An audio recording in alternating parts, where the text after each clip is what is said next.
Amoy forever. Amoy LQ.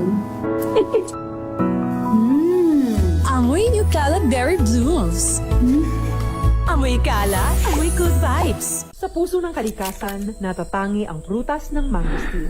Ito ay nagtataglay ng antioxidant compounds na alpha, beta at gamma mangosteen. Ang MX3 capsule ay isang food supplement na gawa sa natural na mangosteen. Ito ay tested and proven to help avoid knee joint pain discomfort para iwas-iwas sa sakit with long-term supplementation 2 capsules daily. MX3 capsule, tunay, natural at original. Mahalagang paalala, ang MX3 capsule ay hindi gamot at hindi dapat gamiting panggamot sa anumang uri ng sakit. MBC Millones! MBC Millones! Mamimigay na naman kami dito sa MBC ng 1 million pesos! Sa isang malinis na papel, ilagay ang iyong name, age, address, phone number at pirmahan. Ipasok sa loob ng isang white legal-sized envelope. Kalakip ang alinman sa mga required proof of purchase o POP. At sa labas ng envelope, ilagay ang MBC Millones 2026, ang POP na ginamit at ang MBC station na iyong sasalihan. Ihulog ang iyong entry sa mga drop boxes na matatagpuan sa MBC station sa inyong lugar. DZRH, Love Radio, Yes FM, Easy Rock, Aksyon Radio. Pagkakataon na manalo ng hanggang 1 million pesos sa Grand Draw at libo-libo pa in cash prizes sa 10 weekly draws sa mga MBC stations nationwide. Dito sa MBC Millones 2026. Sali na! MBC Millones is brought to you by Pride Detergent, Smart Dishwashing, Shield Bath Soap, Unique Toothpaste, White Rose, Charm Fabcon, Star Wax Floor Wax, San Miguel Pale Pilsen. See posters or visit our Facebook page for more details. Promo period is from January 10 to March 27, 2026. DTI Fairtrade Permit Number FTEB 244864, Series of 2025. Drink responsibly. Amoy forever. Amoy LQ. Amoy Nucala Berry Blooms. Amoy Kala, amoy good vibes. This portion is brought to you by HCS Manufacturing Corporation, ISO certified, maker of world-class quality Pride detergent. Sa isang konserbatibong bansa tulad ng Pilipinas, hindi maitatanggi na madalas pa ring mailap at tikom ang bibig ng maraming Pilipino pagdating sa usaping mental health. Pero sa kabila nito, aktibo pa rin kumikilos ang pampubliko at pribadong sektor sa social media para imulat ang mata ng publiko sa halaga ng mental health at ilapit ang serbisyo para sa mga nangangailangan nito. At isa nga sa kanilang inisyatiba, ang Mental Crisis Helplines, kung saan one click away na lang ang paghingi ng tulong. Bagay na mahalaga para kay Dr. Kurt Arcangel, isang psychologist. I've been part of the NCMH Crisis Hotline before. So, para sa akin, napakahalaga ng mental health lines, lalo na sa mga moment of crisis. No, for example, lalo na sa Pilipinas, diba? Marami tayong mga, or daanan tayo ng mga natural calamities, lalo na bagyo. No? Ang mental health helplines or hotlines, they provide immediate support. So sa mga taong walang ibang malapitan or makausap, lalo na sa oras ng pangangailangan, okay? These helplines are or can offer emotional and psychological first aid. Para kay Dr. Kurt, nagsisilbing tulay ang crisis hotlines para mabilis na maabot ng publiko ang psychological assistance na kinakailangan nila. Nagkakaroon din anya ito ng positive impact dahil nagsisilbi nila itong karamay sa gitna ng pag-iisa. A professional usually start by creating a safe and calming environment para sa caller. Yan ang number one na dapat tandaan na as a responder, no, syempre they listen actively, alright? Nagpapakita tayo ng empathy at tinutulungan natin ang caller na i-regulate ang emotions nila. Paalala pa nito, professional man o hindi, maliban sa pakikinig ay kailangan din nating maging sensitive para tulungan silang maramdaman na totoong may nakikinig at nakakaintindi sa kanilang pinagdaraanan, gaano man ito kabigat. This portion is brought to you by HCS Manufacturing Corporation, ISO certified, maker of world-class quality Pride detergent.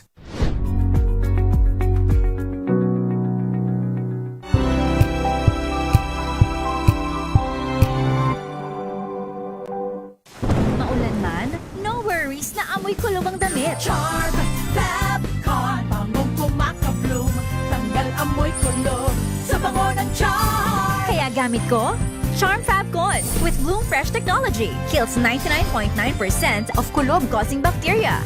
May aroma burst pa of thousands of flowers and berries. Ang sampay sa loob, no amoy kulob. Bangong kumaka-bloom sa charm. Charm Fabcon.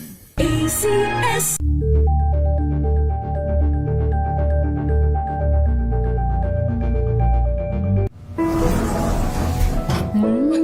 Amoy forever. Amoy LQ. Amoy New Cala Berry Blooms. Amoy Kala, amoy good vibes.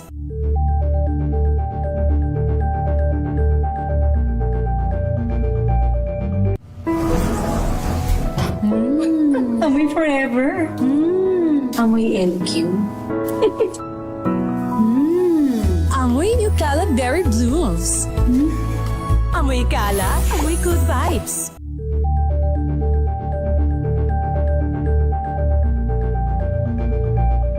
Hello, Washi! Laundry day na naman! Yay! Anong meron? Mancha ng chocolate, putik, may libag pa! Kaya natin yan! With Pride Washing Machine Detergent, may triple stain-away formula. Tanggal ang makapit, madikit, at malupit na dumit mancha. Kaya easy-easy ang labada. Mula noon hanggang ngayon! All you need is pride! All you need is pride! ACS.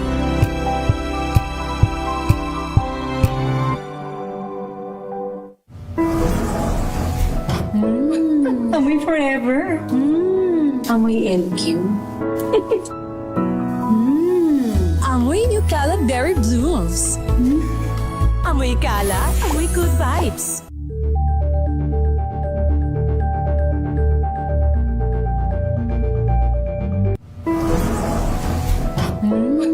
Amoy forever.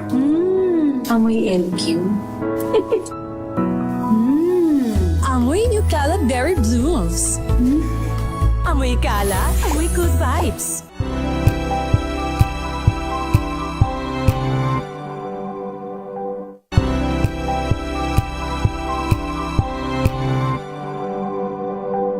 Tambalang Anthony Taberna at Jerry Baha ang gigising sa inyong umaga dahil lalatay ang humahagupit na diskusyon at komentaryo Lunes hanggang Biyernes sa 2x2.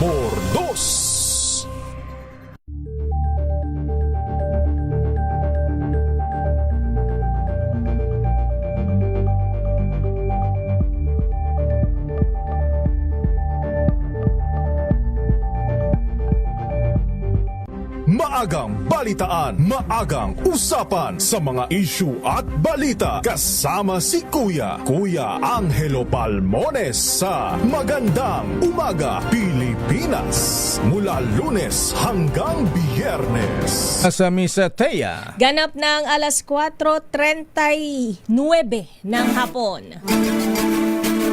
Standby sa ating mga reports. May lockdown nga ba sa paligid ng Malacanang? Bakit?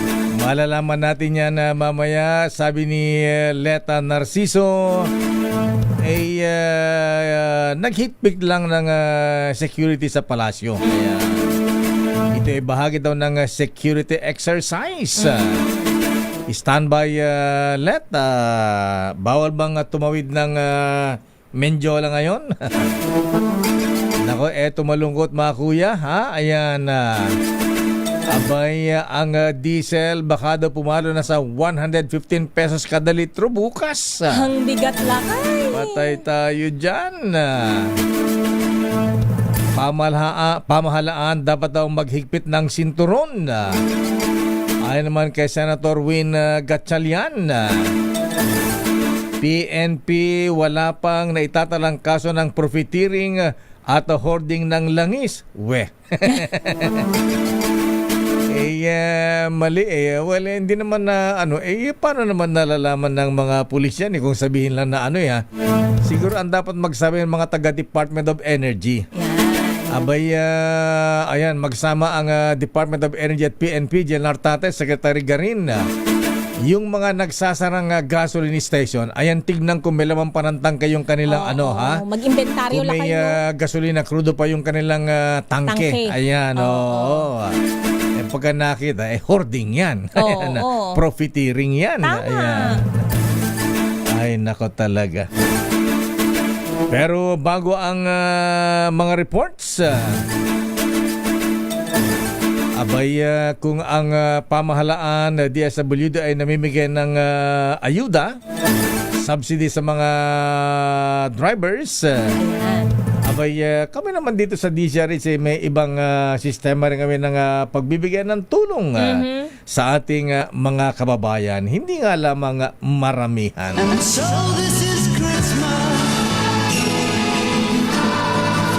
At eto na ang ninong ng bayan sa ating DZRH Malakas Aguinaldo Promo. Ito na ang ating winner sa Malakas Promo kasama ang MX3. Dito ako believe. Nasamba ang ninong ng bayan? Aba, nasa Barangay San Dionisio, Parañaque City. Ayan, sino kaya maswerte ang bibigyan na Aguinaldo ng ating ninong ng bayan? Aris number 27, Noche Kakas. Noche, please come in. Lakay, Miss Teya, tuloy-tuloy pa rin yung ating pamimigay ng 1,000 pesos at MX3. Ngayon, dito pa rin tayo sa may Kanaynay Avenue, Barangay San Dionisio sa Parañaque City. Malapit dito sa may Tapland, Lakay. Isang nagtitinda ng ihaw-ihaw ang ating naispatan na nakikinig ng DCRI sa pamamagitan ng kanyang cellphone. Saan ba? Ito ba? Ito pala. Ito pala. Ano pangalan nila? Elma Estrella po. Oh, matagal ka na nakikinig ng DCRH. Yes po, matagal na po. Ayan, sino yung Kahapon kausap pa. natin ngayon? Si Deo Macalma. Ba, sino pa? Sinong partner ko? Si Naku. Deo ako. Ayun. Akala ko may cheating pala kayo eh. Lakay, ha? Galing-galing ni ate. Talagang nakikinig sa atin. Ayan. Magaling Lakay habang dito nagtitinda siya. Sariwa do kasi yung mga balita natin kaya nakatulog siya. Dahil dyan ate, hindi ka na namin abalahin. Baka masunog na. Ito Lakay, Inihaw na mais Lakay. Oo, naku, sarap niyan. At tagal na ako nakakatikim na inihaw na mais. Ayan, oo. Yung mainit-init pa. Ayan. Meron pang Lakay, Inihaw na pusit Lakay. Aba, nasarap okay, ate, niyan. Marami ka pang order at may mga order pa siyang gulay Lakay dito sa may gilid naman niya. Ito, bibigyan ka na kagad namin ng 1,000 pesos. Salamat po, Lakay. At hindi lang Welcome, yan, ate. itatagad na namin dahil ayaw namin na maabala ka pa. MX3 package. Ayan. Oo. At siyempre, yung ating medium component hatid sa inyo ng Astron, alagang maasan. Mabibili naman sa inyong suking appliance store. Yes, para habang nagtitinda si ate, mas maganda pakikinig sa radyo. Ayan, oo. Nasira daw kasi Lakay yung kanyang radyo. Ayan, saktong-sakto ate. Mapapalitan na yung sira mong radyo. At siyempre Lakay, yung pang merienda, pang chichirya ni ate habang nag-iihaw ng mais. Lakay, mula sa Royal Corporation, nabigay naman ni Kuya Richard C. Siyempre, mula kay Ninong Richard C. Ayan. At hindi lang yan, meron pa. Ay, mainit ang panahon. Bigyan mo ng payong si ate. Bibigyan pa natin siya ng payong. Okay? Ano masasabi mo? Thank you po. Walang anuman, Ate Elma. Ayan. Dahano siya. Nahiya siya. Dahil matagal na pala niya pinangarap Lakay na manalo. Ng madaanan daw siya. Sakto yung panalangin mo, dininig niya. Okay, so para naman sa mga gusto pang manalo ng 1,000 pesos, manatili nakatutok sa DCRH, malay nyo naman, kayo na ang susunod na swerte sa DCRH sa Malakas Promo. Siyempre, kasama ang MX3 dahil dito sa MX3, dito ako believe. Ayan. DCRH, una sa Pilipinas, una sa Pilipino. Maraming salamat, Ninong Noche Kakas at Ate Elma Estrella. Nakaporma si Noche ngayon Lakay. Oo. Naka-shades pa. Ayan. Parang si Jose Feliciano. Ayan. Parang si Stevie Wonder. At narito naman ang ating isa pang winner natin, Miss Thea. Siyempre sa ating kring-kring. Makinig maigi! Ito na ang chance mo na manalo ng instant 500 pesos kapag narinig mo na ang mahiwagang kring-kring. Tingnan mo na ang iyong cellphone, baka ikaw na ang susunod naming winner sa kring-kring panalo malakas sa telepono. Paano sumali? Bisitahin ang Facebook page ng DZRH, fill up pa ng Google Sheet na nakapin sa DZRH FB page at hintayin ang aming tawag sa telepono. Kring-kring na! Ayan, sino ang natawagan na ating kring-kring operator? Taga Nueva Ecija, Lakay, si Madam Simeona Castro. Magandang hapon. Ate Simeona. Ayan, anong palayo mo ate? Simeona Castro. Ayan, Simeona Castro. Walang palaya. Baby siguro, Lakay. Anong tawag sa'yo ni Mr. Ate sa'yo? Single ako. Single. Ay, sorry. NBSB, Lakay. Anong NBS? No boyfriend since birth yata. Ganun. Madam Simeona, ano daw po nickname ninyo, palayaw ninyo? Si Ming. Ming. Si Ming. Ayan. Bihirang Simeona yung aking teacher Simeona Walyares. Ngayon ako nakaulit ng pangalang Simeona. Ate Simeona, ayan, ang tanong namin, ayan, para manalo ka rin dito sa ating Kring-Kring Panalo promo. Ano ang himpilan ng radyo na number 1 nationwide, Metro Manila at Mega Manila? Siyempre pa, ang DZRH. Ang galing-galing mo talaga, Ate Simeona Castro ng Nueva Ecija. Tama po kayo, ha? Hindi po kayo nagkakamali. Ate, congratulations. Thank you at magandang hapon po sa inyo. Salamat po. Wala po anuman, ate. Welcome.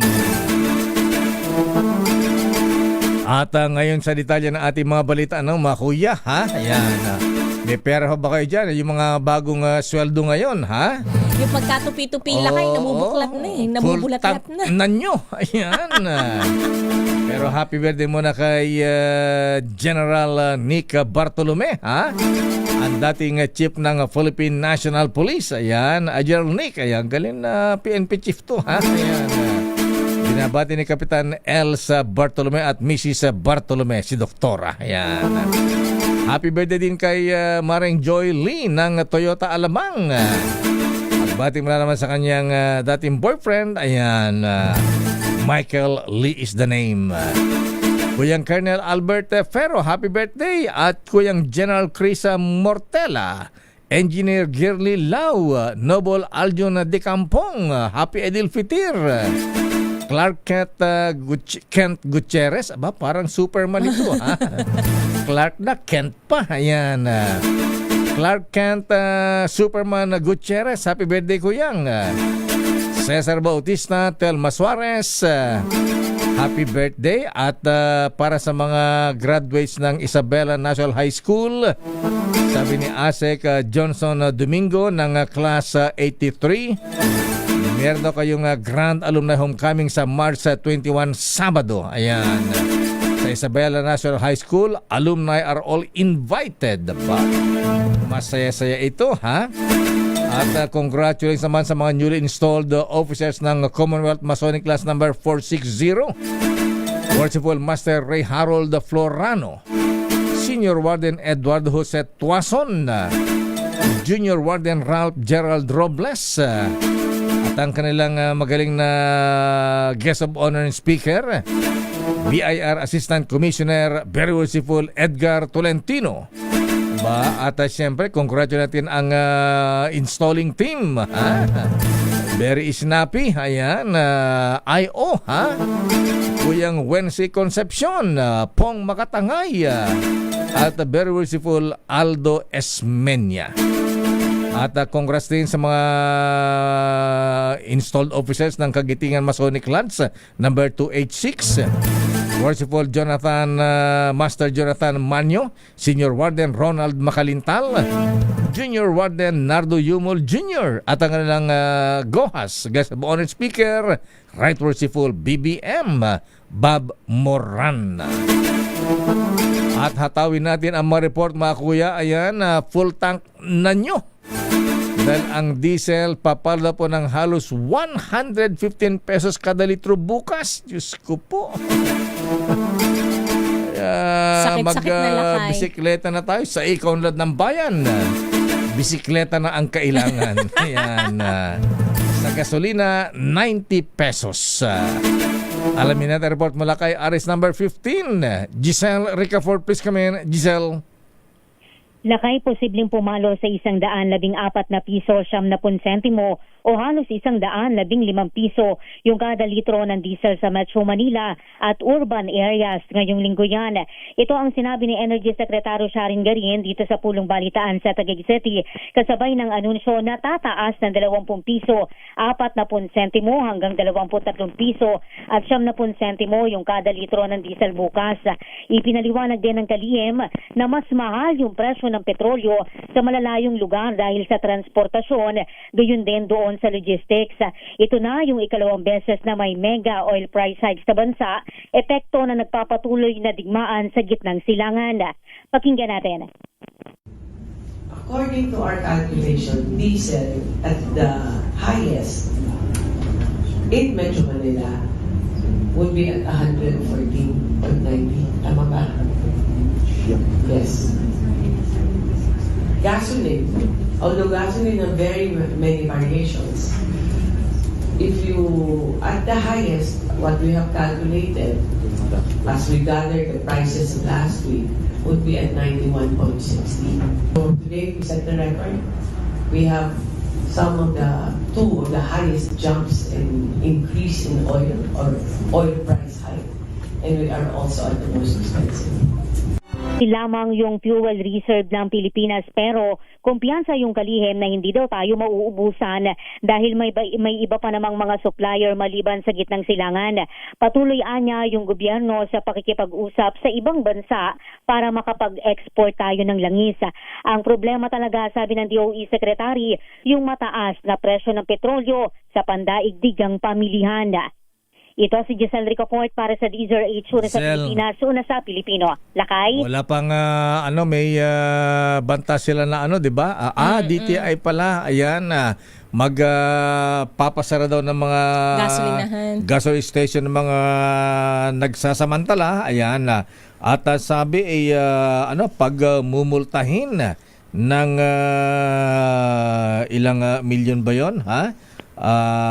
Miss Giselle, ayan, anong sabi ni Secretary Roque ng DTI? Ayan, abay, wala bang kakasuhan? Alam naman natin may mga nagsasamantala obvious naman. Lakay sa Department of Energy, Lakay, 646 na lakay yung natanggap nila na reklamo laban sa mga nagsasamantala di umano na mga gasoline station.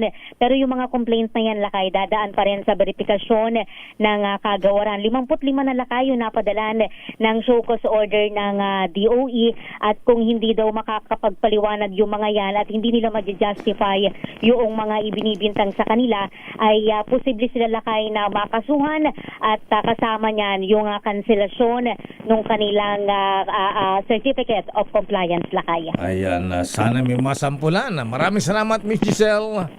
Ito si Giselle Ricafort para sa DZRH, una sa Pilipinas, una sa Pilipino. Report mo sa Senado, Miss Thea. Pamahalaan dapat pang lalong maghigpit ng sinturon dahil sa krisis sa langis. Ida tayo mong balitang yan, RH28. Raymond Agpaas. Raymond. Istaya ngayon nanawagan si Senator Sherry Delgado ng Chairman ng Senate Committee on Finance sa pamahalaan lalo pang maghigpit ng sinturon dahil sa kaguluhan sa Middle East. Ayon kay Gatchalian, kailangan ng mga agresibong hakbang ng pagtitipid kasabay ng babala na ang kaguluhan sa gitnang seryosong banta sa karatagan ng ekonomiya ng bansa. Sabi ng senador, ang pabago-bagong presyo sa pandaigdigang merkado ng langis at ang labis na pagdepende ng Pilipinas sa imported na krudo ang naglalagay sa bansa sa mas mahirap na sitwasyon. Ilan sa mga maaring pag-igpit ng sinturon ay ang energy saving measures bukod pa sa 4-day work week na sinimulan ng ipapapad ng maraming ahensya ng gobyerno. Sinabi ng senador na maaaring bumuo ng plano ang pamahalaan upang isulong ang carpooling at ang pagbabalik sa mga virtual meeting na nakasanayan ng panahon ng pandemya ng COVID-19. Ang namahensya ng gobyerno ang mga opisyal na biyahe mga aktibidad na hindi gamitan na hindi naman pa kailangan sa enerhiya at magpasa ng gastos sa operasyon. Page Contact, Raymond Tagpas para sa DZRH, una sa Pilipinas, una sa Pilipino. Maraming salamat, Raymond Tagpas. Tama ka, Senator Robin Gatchalian. Sana mga opisyal ng gobyerno sa paunan ng mga cabinet secretaries ayan, magtipid na at huwag nang gagamit ng mga Escalade. Ayan. Wag yung nang mga gas-gaslers ng mga sasakyan. Ayan, oo. Wag nang maraming biyahe ng sasakyan lakay, may mga backup pa, may bodyguard pa, Ay, di ba? sinabi mo. May hagad pa. Ayan, tama. Magtipid tayong lahat. Isang sasakyan na lang. Carpool kayo. Ayan, carpooling. At may lockdown nga ba sa paligid ng Malacanang? Alamin natin ang report mula kay Aris number 14. Sabi mas maigpit na security sa Malacanang. Bahagi lamang daw ng security exercise. May threat na ba ng kudita? Ayan. Panggugulo. Aris 14, Let Narciso please come in. Miss Let.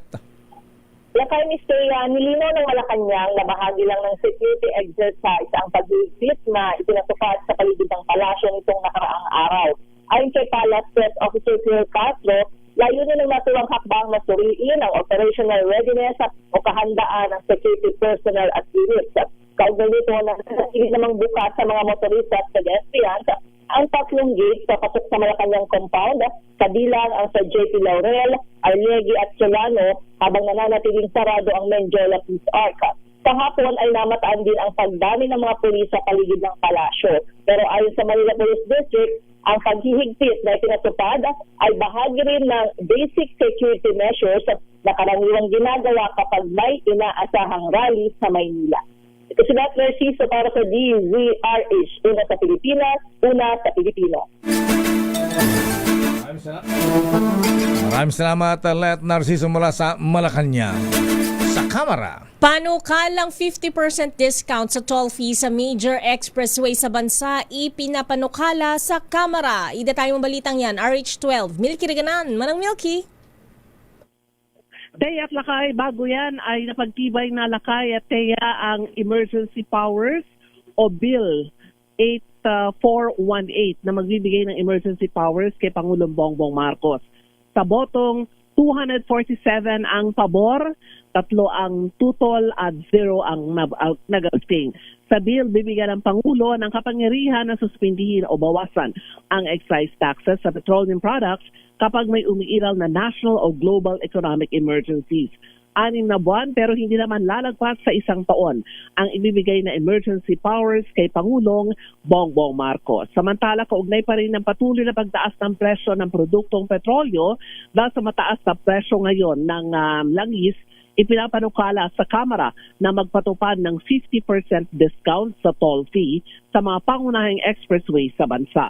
Sa House Resolution 879 ni Manila Representative Rolando Valeriano, hinihimok si Pangulong Bongbong Marcos na magpaglara ng state of imminent disaster. Ito ay resulta ng krisis sa gitnang silangan kasabay ang pag-i-issue na executive order para utusan ang Toll Regulatory Board na i-convene ang toll operators at mga concessioners.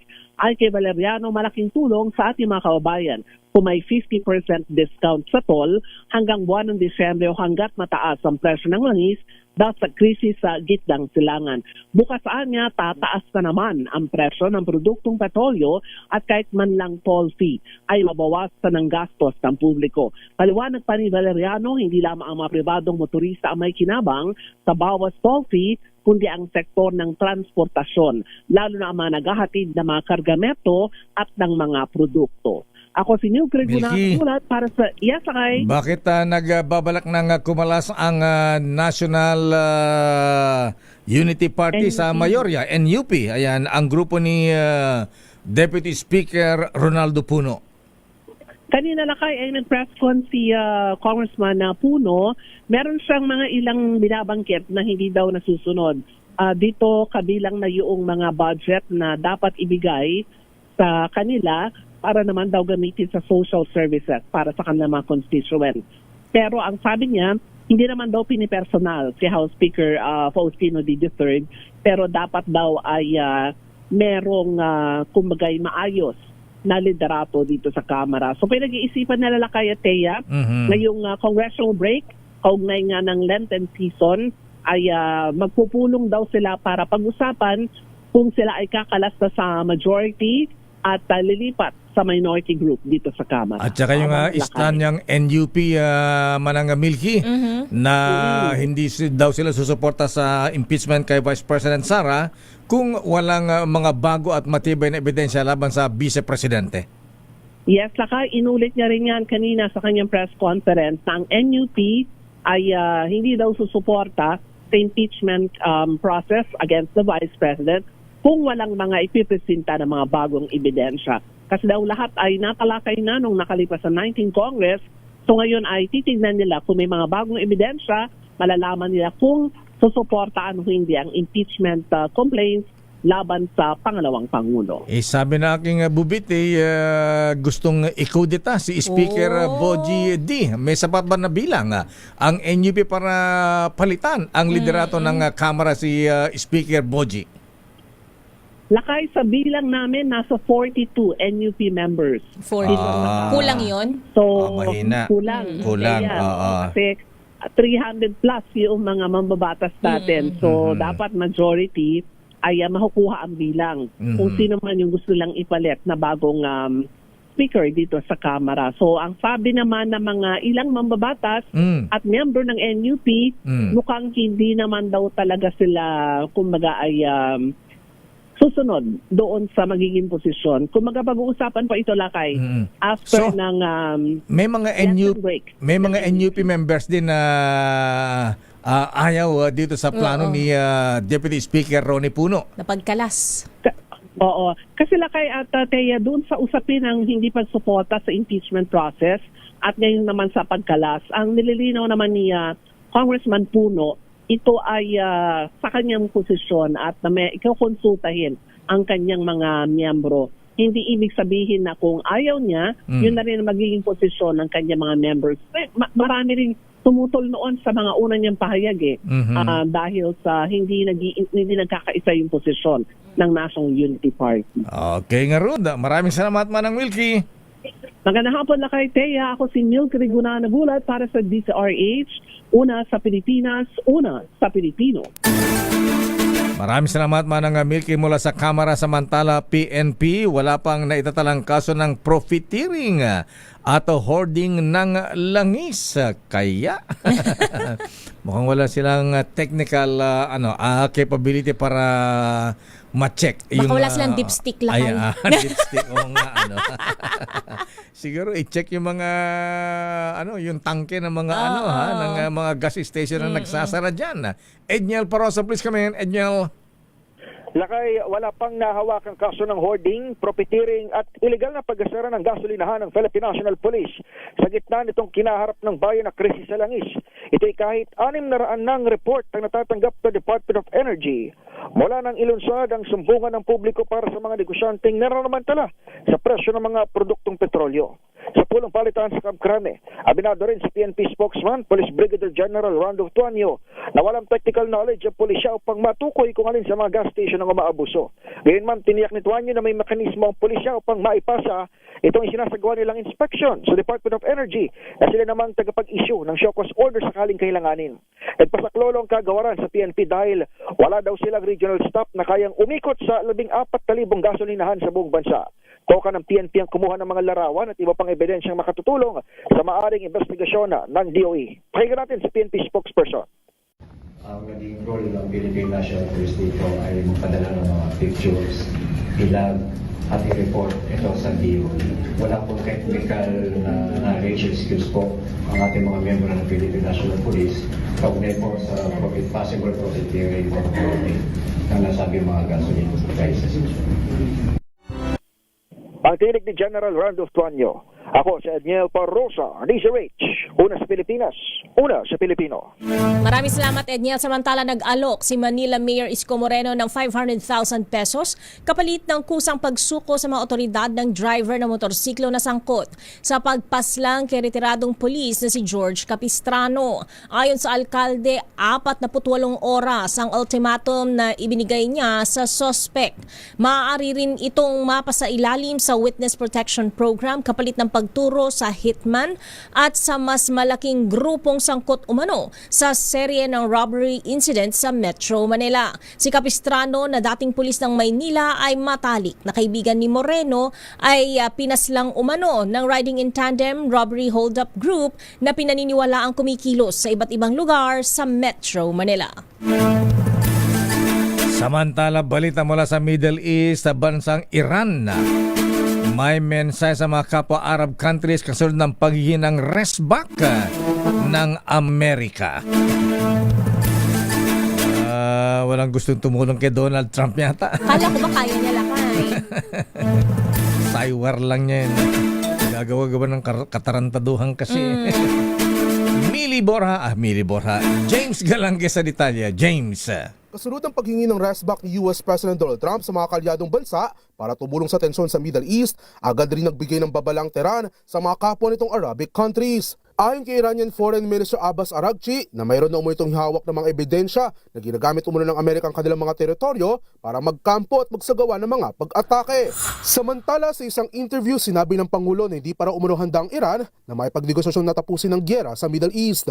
Pakinggan natin. I don't think they're ready.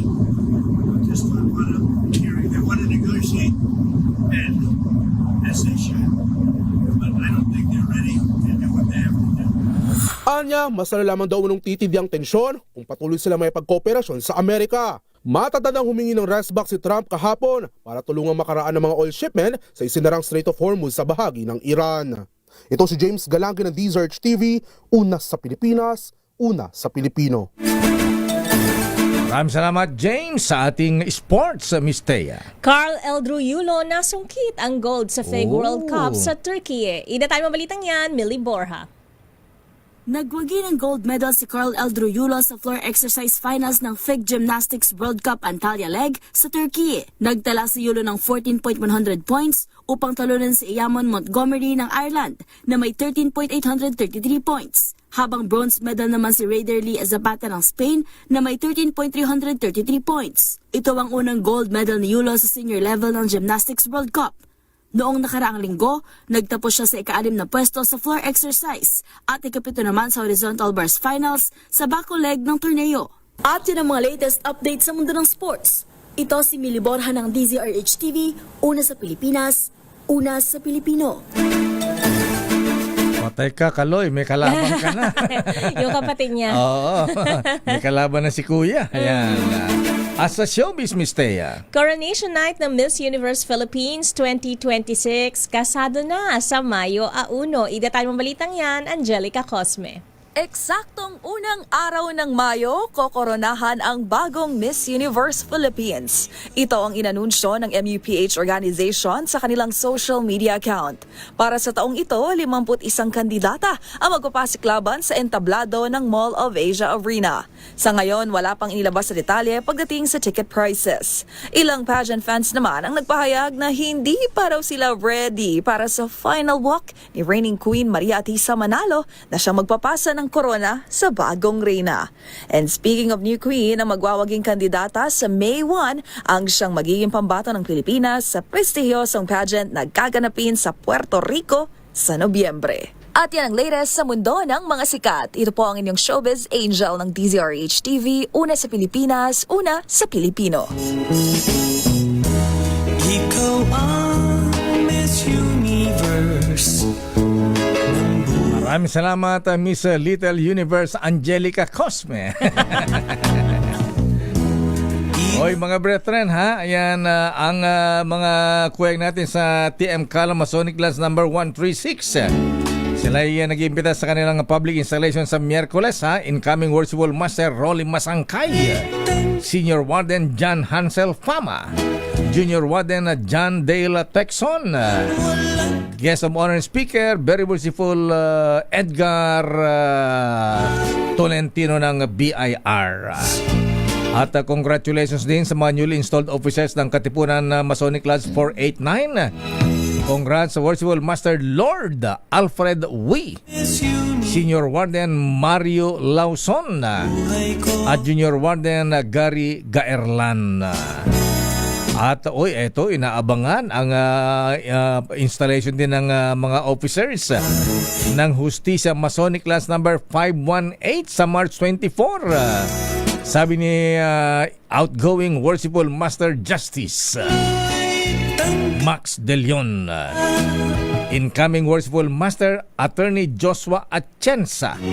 Senior Warden Judge Russell Olado. Junior Warden Attorney Mac Runyes. Ba? Puro mo abogado. Judge. Ha? Guest of honor speaker, Most Worshipful Franklin de Monteverde at the inspirational speaker, Right Worshipful Ruel Rivera. Congrats mga brethren. At sa ating ninong Miss Thea. Magkano ayan, lakay? Ang dollar mo itago mo dahil mukhang aabot ng 60 pesos per dollar. Ako po. Alam mo kung bakit? Bakit? 13 centavos na lamang ang kulang ay magiging 60 pesos na ang palitan kada dolyar. Ang sabi ng ating business correspondent, Mr. Michael is my guy. Ayan, ang palitan ngayon nagsara sa palitan ng dolyar, 59 pesos and 87 centavos. Tumataas, bumabagsak ang piso. The road is long. At ayan, nakabuhan nating palatunto ng break time. Ako po si Deo Macalma. Ako naman po, Thea Petro Corpuz. O makuya ha, yung mga bagong sweldo ha. Full tank na nyo. Ayan. Weekend na kayo. Bukas, tataas daw ng 115 pesos kada litro ng diesel. Crudo, Diyos ko po. Sakit sa bulsa lakay. Wala nang kikitain ng mga jeepney drivers. Balansyadong mga balita susunod na Henry Uri at Miss Kay. Karen Oyong. Oras eksakto. He ain't heavy. He's my brother. Most worshipful Roland Paulino, oras alas 5:12. This time check is brought to you by ACS Manufacturing Corporation. Tinesting, sinuri, siniyasan. Ang resulta, super effective ang Shield sa pagpatay ng bakterya at virus. Shield Antibacterial Soap. Believe ang mga eksperto sa Philippine Nurses Association. At si Mami. Tiwala ako sa Shield.